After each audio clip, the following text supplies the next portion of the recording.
Hi friends, అందరూ బాగున్నారా? ఇక నేనైతే బీట్రూట్ జ్యూస్ అయితే చేసుకుంటా ఉన్నాను. బ్లడ్ అయితే తక్కువ ఉందంటే అందుకోసమే బీట్రూట్ జ్యూస్ అయితే చేసుకుంటా ఉన్నాను తాగడానికి.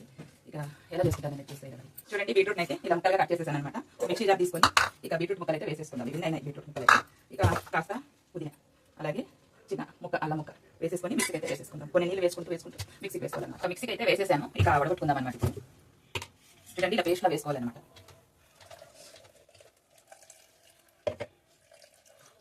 స్పూన్ తీసుకొని ఇలా అనుకుంటూ వేసుకుంటే మనకి రసం అంతా బాగా దిగిపోతుంది. చూడండి, ఇక వడగట్టేస్తాం కదా. ఇప్పుడు మనము కొంచెం ఇక నిమ్మరసము, అలాగే కొంచెం తేనె వేసేసుకొని ఒకసారి బాగా కలిపేసుకొని ఇక తాగేయడమే.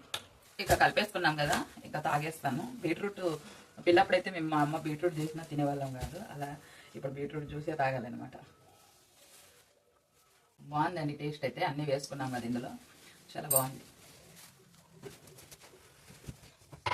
బాయ్ మరి.